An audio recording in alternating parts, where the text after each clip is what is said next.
Hello, everyone. Welcome to Achieving Success with Olivia Akin. I am your host, Olivia Akin. Each week, we will discuss the roadmap of achieving your personal and professional success. We give you real life stories on growing personally and professionally to achieve your life and career goals with the help of some top notch guests. Today, we are speaking with Karen Miller. Karen, who also writes under the name Lee K. Rogers, has had a lifelong love of fantasy sparked by her early discovery of the Brothers Grimm.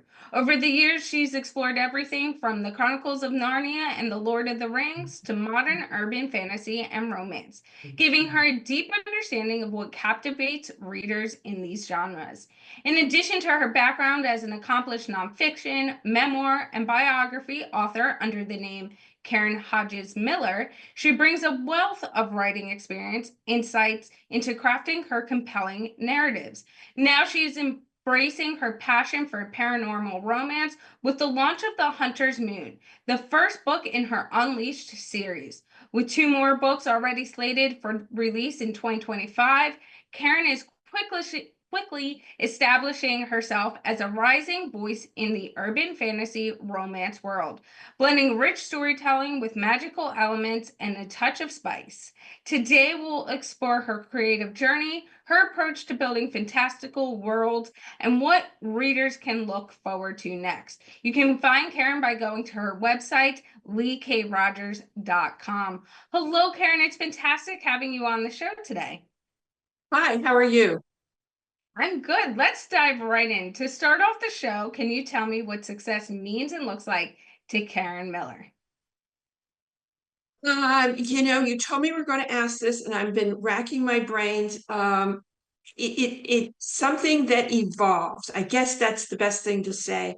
That when I started with a goal 30 years ago, I didn't know where it would lead. And I feel like it's led me sort of where I expected, but also to very, very different places. So success looks like just following the path, and when it takes a turn, embrace it. I love how you bring up embracing those turns and when they happen. So let me ask you this. When did you know it was time to make that turn and go from more of the writing and helping other authors as well in the nonfiction, memoir, and biography space? Because you've had very successful books in those spaces, to going, okay, that turn is happening. Now it's time to go into the romance side of things. Um, I will go back to years ago when I was doing freelance writing for a business newspaper. I interviewed a business coach, and he said that everyone in business, needed to reinvent themselves every 5 years. And I took that to heart, and it's become my motto. And every few years, business changes. We are in the middle of a vast change right now. And personally and professionally, it was just the time. I had enough time personally. I had certain confidence. Building one book took me to the next book, took me to the next book. Editing one person took me to the next person. And it's hard to give you one special thing. It's like I say, it's a path. It's building blocks. And as I mentioned as well, you are writing these books, your new books in the paranormal romance space as Lee K. Rogers. So, Mhm. what made you decide not only to step out of the space you were writing in before, but also take on a surname and go, I'm going to be writing now and embody Lee K. Rogers? Okay. Let me start by saying, when I decided to use a pen name, everyone kept telling me I shouldn't. Everyone who was in marketing said, no, no, no, don't do this. Um, but it really, and it started out, okay, I'm writing romance, I'm writing sex, I'm a little embarrassed to write sex. Oh my God, my children might read it. Um, they won't. They absolutely won't read anything I've written like this. But, yeah, my friends might know. Some of them are conservative, some of them are liberal. I don't know what they think about me doing this. So it was a little bit of fear. I'm going to be perfectly honest. It was a little bit of fear. That was number one.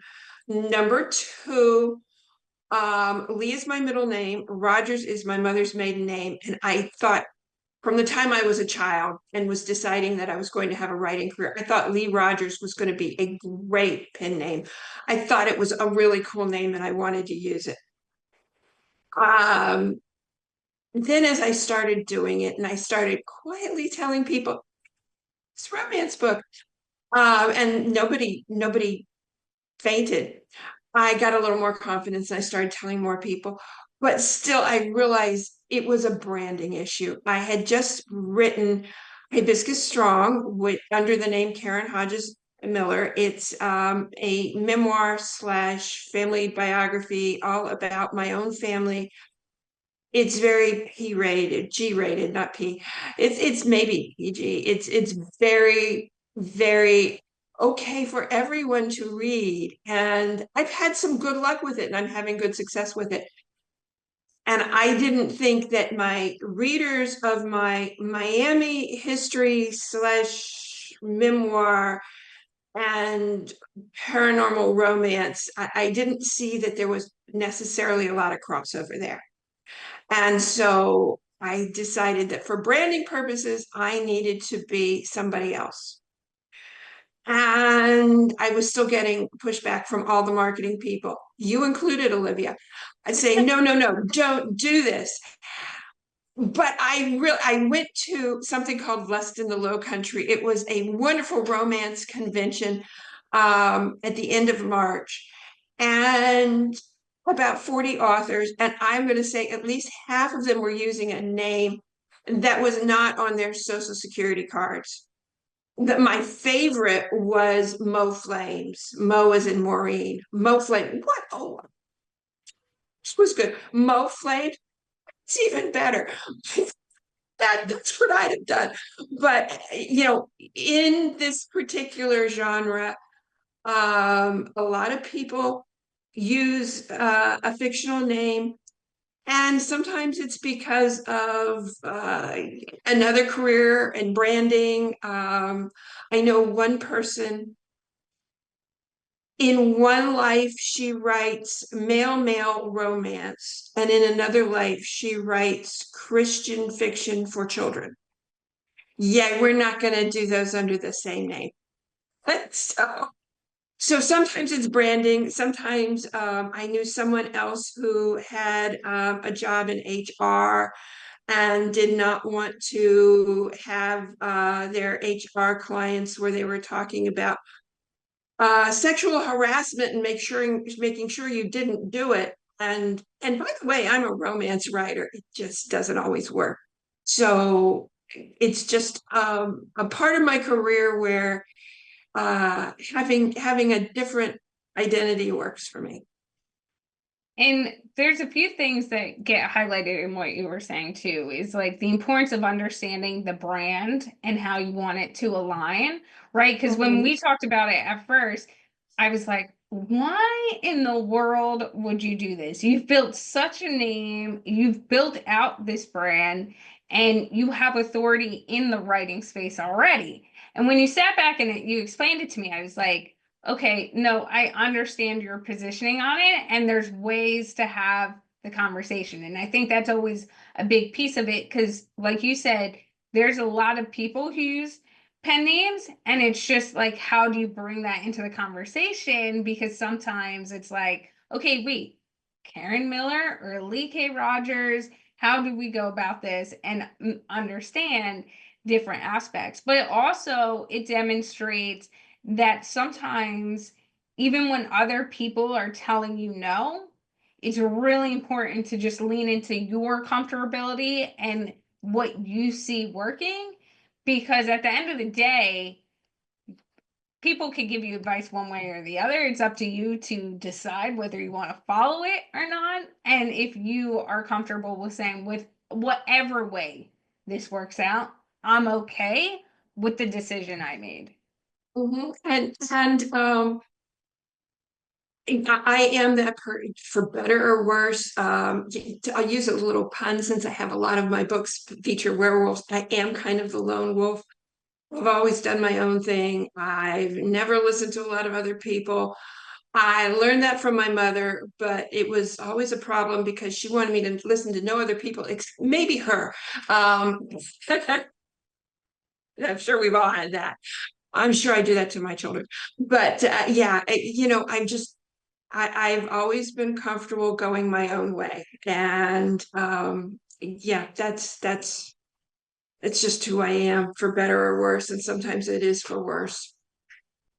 Well, and I've had that experience too, when I was starting the podcast and my podcasting consulting business. And even now, sometimes I walk in spaces and people are like, okay, well, wasn't your podcast more niche? And that question was more asked in the beginning when I started, because they were like, well, you're not niche enough, right? You're taught in business school and in a lot of spaces, you got to be really niche, and your audience base is going to be really niche. So you have to double down to that. And I was like, no, I see growth in this. And it did very much take off.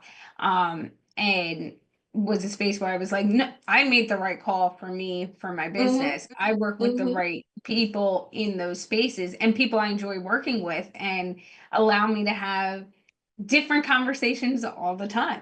And so sometimes it's really that thing of like when to listen and when to say, you know what, no, I got this. And to your point, you, you have to be able to be that lone wolf sometimes.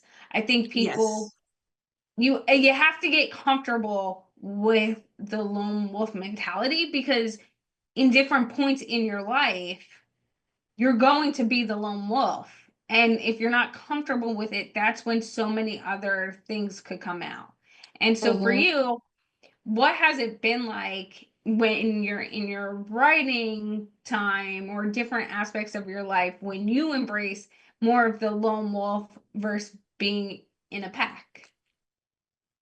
Well, first, let me say when I started, I quit my job and became a stay-at-home mom, but I am a little too ADD to actually only do one thing. So as soon as I got my son past the absolute emergency part of parenting, and I was getting a full night's sleep, I started doing freelance writing. And I would go to business networking groups. I was in Indiana at the time. And people would say to me, well, when are you going to get an office? And I would always respond, I don't want one. Why would I want an office? And they would tell me that you can't be a legitimate business person without an office. And I'm like, okay, well, I will be an illegitimate business person then. And I got this for years. And then we had a pandemic and the world caught up with me. And I was, and let me say, I have a really good friend who she started a co-working business because she can't stand to work at home. She owns her own business and she didn't want to work by herself. She wanted to have other people around her. And she's always like, my co-working space. I don't want to. Sorry. I want to work on my own, in my own little space. Talk to anybody, any humans other than my husband for a week. Yay. I've talked to 25 people online. No humans. Yes. So yeah, occasionally also the world catches up and sees you doing exactly what they want to do, and they're asking you for advice. So yeah, it happens. And I knew I never wanted to have an office, and then the rest of the world said, "Look, oh, it's not wonderful." So yes. Well, and it's one of those things too where there becomes an adjustment, especially with where sometimes the world catching up with you, but also where you sit in those transitions in life. And I think it's really important to take note of when those transitions happen and understand why they're happening. Because, you know, for example, I've done things where it's like, well, why wouldn't you be thinking this way? Like, and then like a few years later, it becomes a norm. And I'm like, okay, exactly. Now you've kind Yes, of yes. caught up. But then even I I've now been able to work from home since COVID happened. And then I was working for a corporate at that time. And then I started my business and I just stayed working at home. And what I learned was I consciously made the decision to have my business be remote for numerous different aspects.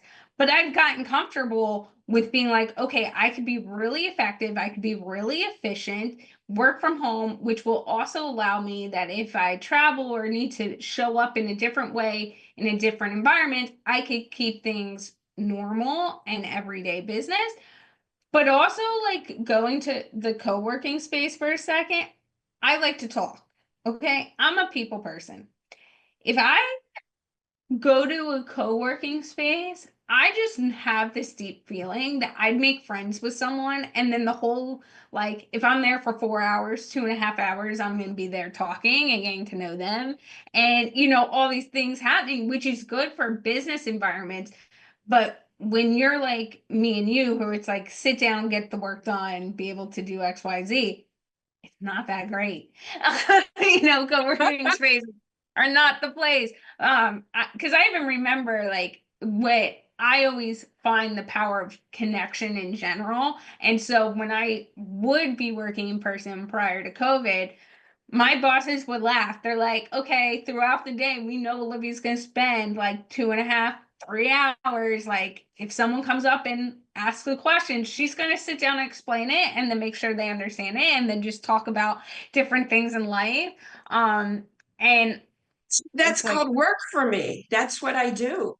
Yes, yeah. yes. Very few of my clients don't become my friends. And I say it's also I want to highlight this and dive a little deeper into that of how we build relationships and how we work, because you just bringing up the fact that your work relationships become friendships is really also an example of how you look at the work you do and the impact you make and the relationships you want to build. So for you, what is it like, and how do you kind of get that flow from working with people for them to be your friends while also potentially maintaining the work relationship and the friendship relationship? Um, okay. There are degrees of relationship. Um, one of the people who I met her and I needed a marketing person. I actually hired her as a marketing person. And we laugh. It's like she tells me that I'm now her relationship coach, and then she got married, and she's like, "Eh, now you're my marriage coach." And we just we call a couple of times a week, and it's happened. I talk about her business, she talks about my business, we talk about what's going on in our personal lives. um, Most of your business friends don't become that close, and it's probably a good thing. And you do business with people that, yes, you really like them, but does that really mean you want to have them over for dinner? Yeah, yeah, and then there's the fact that after a while, and I've talked to a lot of people who, when they've started in business, and first thing is you're afraid not to take a client even when you know it's not going to be good. You take the client because it's a client, and any money is better than no money.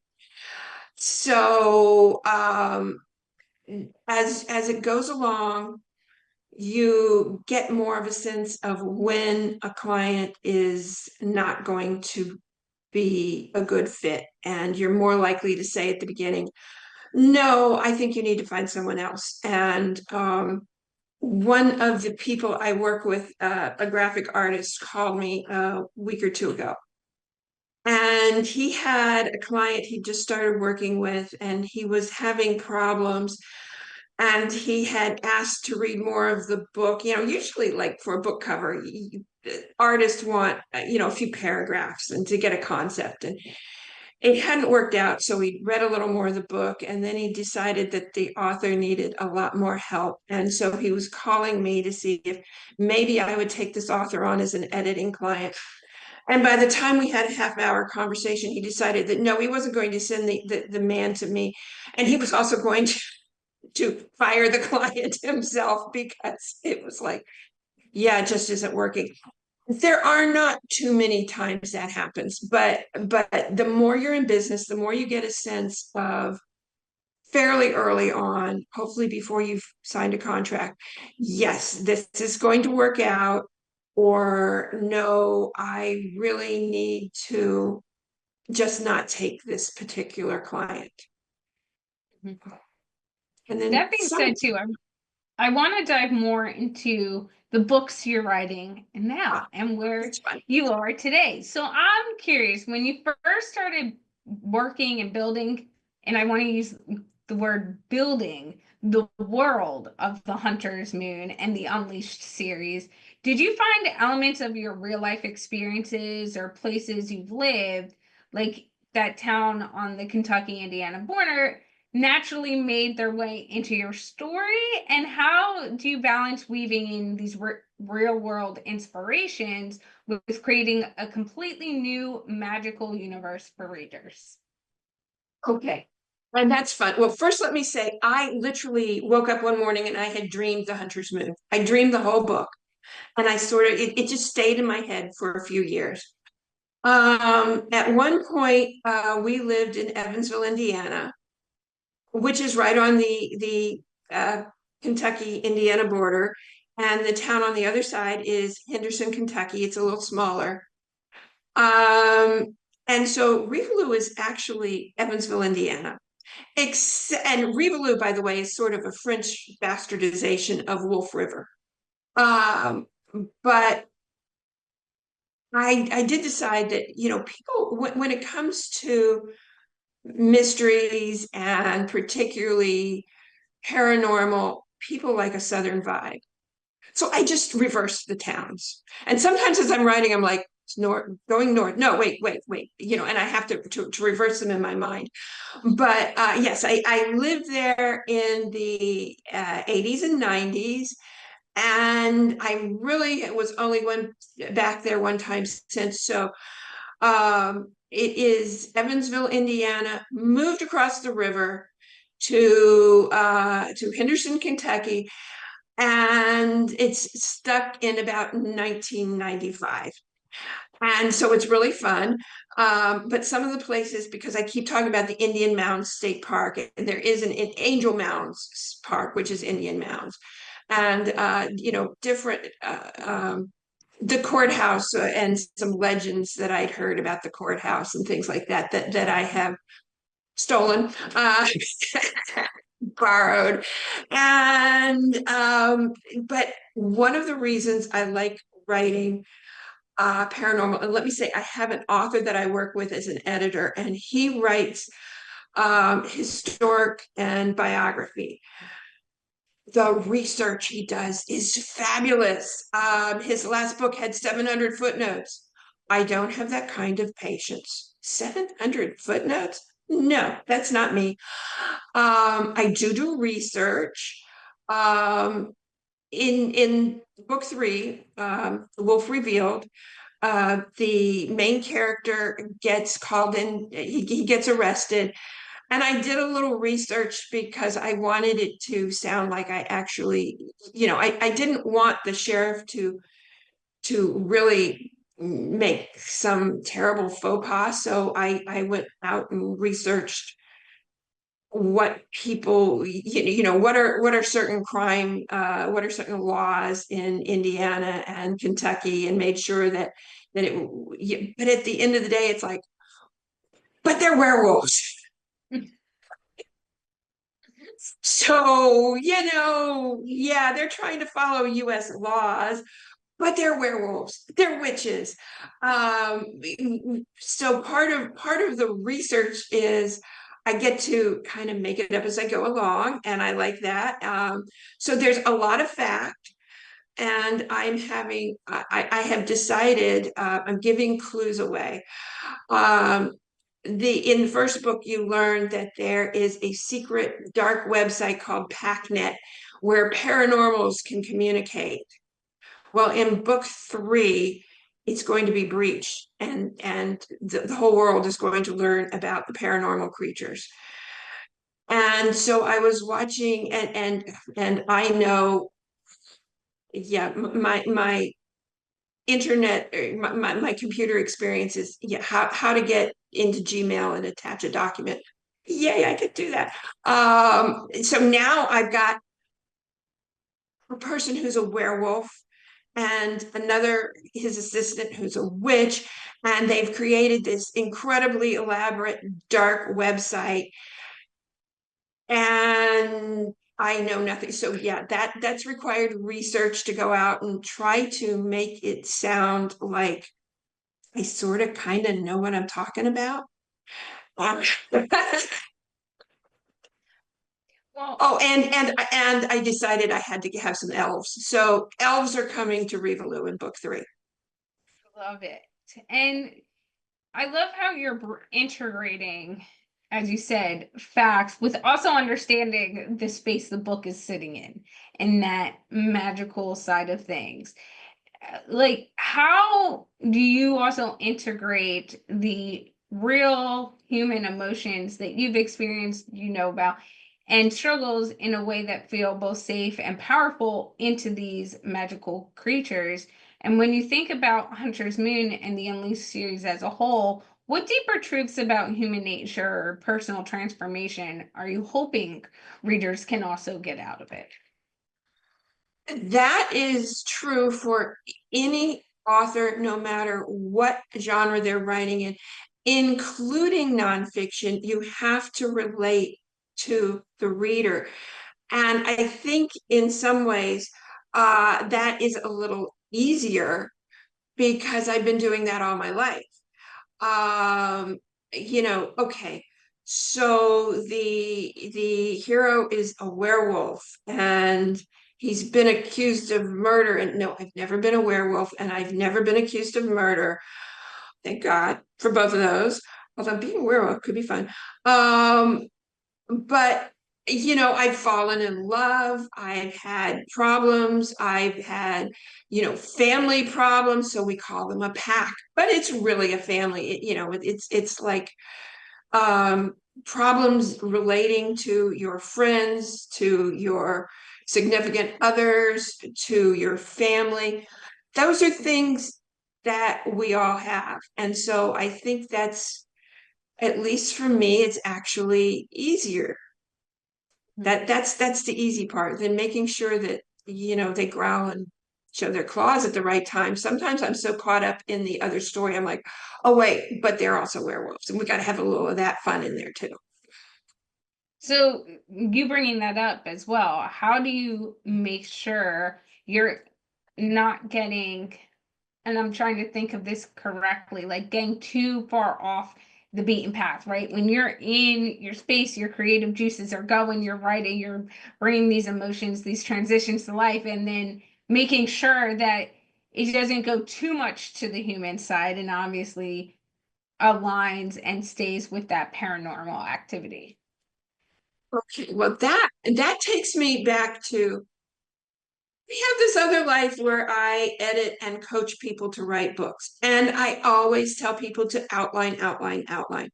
Um, they call it being a plotter or a pantser, as in by the seat of your pants.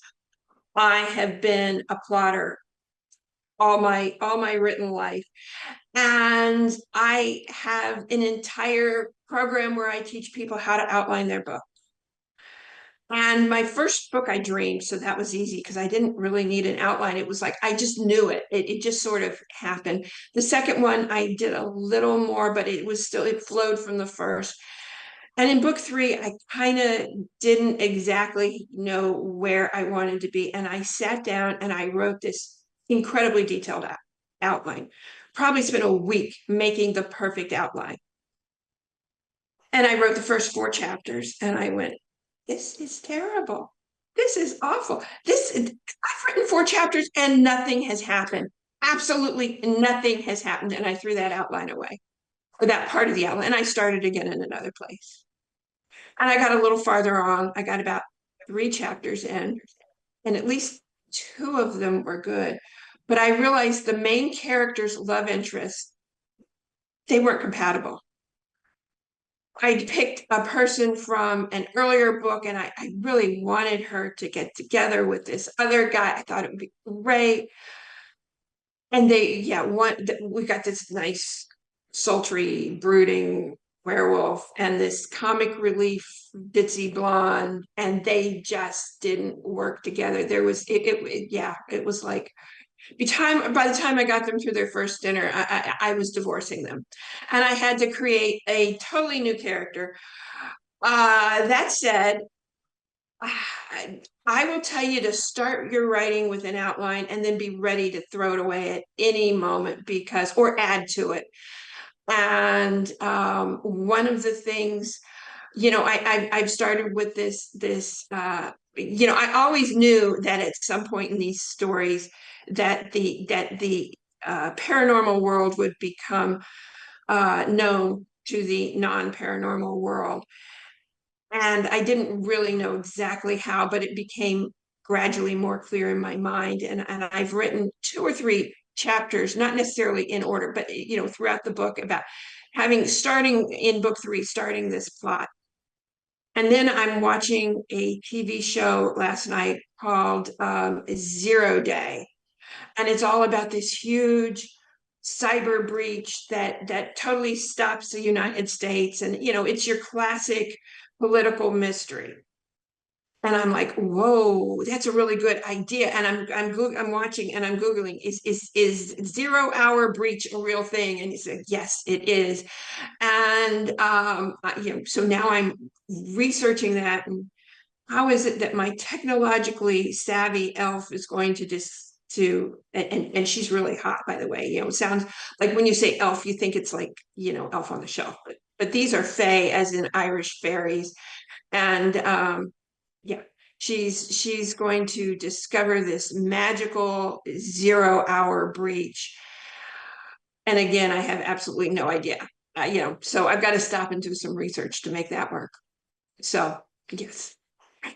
It really also sounds like, and I love how you touch upon this, being able to outline and plan in general when it comes to anything you're doing is important, especially when it's writing a book or starting a business or a new program. And then also understanding that sometimes you need to pivot or change things and Mhm. be comfortable with that, but also understanding that from even what I'm hearing with you, that it all takes time. So you can have a really good outline that you think will work really well, and you write those chapters out, and then you read through it and you think about it and go, you know what, this just isn't working. Like you said with the dinner, right? By the end of that dinner, you were like, nope, this ain't working, and I'm ready to be done with them as a Yeah, couple. yeah, yeah. Just yeah, they had one date and they broke up. They didn't even get far enough to break up. They're like, no, we don't want to see each other anymore. That happens in real life a lot of times too, right? Exactly, exactly. So I created a whole new character with a mysterious past, and we don't know exactly where she came from, other than she's hiding secrets. And yeah, it's she's much more compatible with my dark brooding werewolf than the ditzy comic relief. But who I'm still gonna have to give her. I'm trying to figure out who would work for her, because she Yeah, still because needs. everyone deserves a happy ending. So I mean, Everyone gets their happily ever after. Yes, they might have to wait for 5 books, but they're going to get a happily ever after. and I mean that ties again into real life. Some of us meet our soulmates and all that at a very young age. Some of us think it might be over, and then all of a sudden someone pops into your life. You never know what way it Exactly. might turn. Well, Mhm. Karen, how can people get in touch with you if they want to connect with you? Okay, well, I'm going to start with my email, khmiller10@gmail.com. And you can find me as a romance writer at leekrogers.author.com. And you can find me as a writing coach and editor at opendoorpublications.com. So those are the many ways that you can catch up to me. Awesome. Well, thank you, Karen, for all of your insight today. This has been fun. It really has. And a few of our key takeaways from today's conversation include every few years, what are you doing to reinvent yourself, grow, and change? I love how Karen brought up in the very beginning of our conversation the importance of the guidance she got that every 5 years in business, you should be changing, growing, adapting. And it's so true.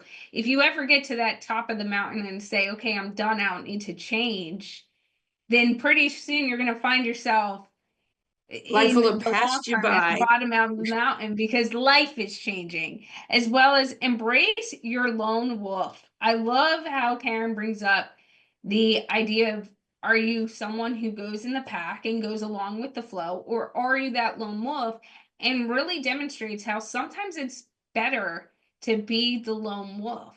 And one of the challenges is I want to give the listeners is, what ways are you a lone wolf? And what ways can you improve this month? Is it spending time alone by yourself? What is it that you could do to build confidence in your lone wolf mentality? As well as, the more you're in business, the higher your sense of knowing if you can succeed with a client or not.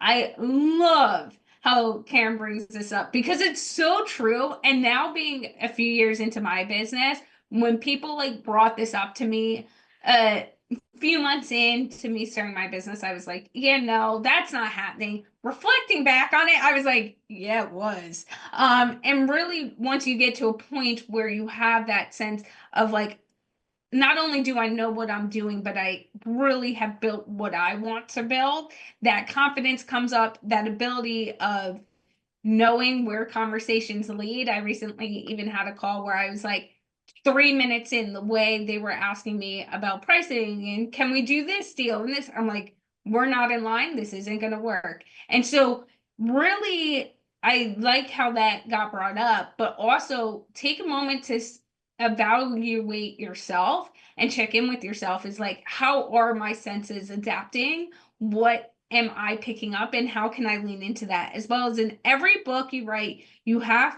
to be able to understand how the reader can relate to what you're talking about in the book and connect to it, because that really draws people in, and people are really looking for something that they can connect with. And lastly, when you start writing with an outline and be ready to throw it away, pivot, work on it, and add to it. Because at the end of the day, like Karen mentioned, you have to be able to understand that an outline could be really good, but once you start going in the thick of it, it might need to change. And also be comfortable with that and understand that the work isn't just done because you put it on paper. You sometimes have to work through things as well to really make it what you want it to be. This was a great episode with our top-notch guest, Karen Miller. Thank you for listening and have a successful day.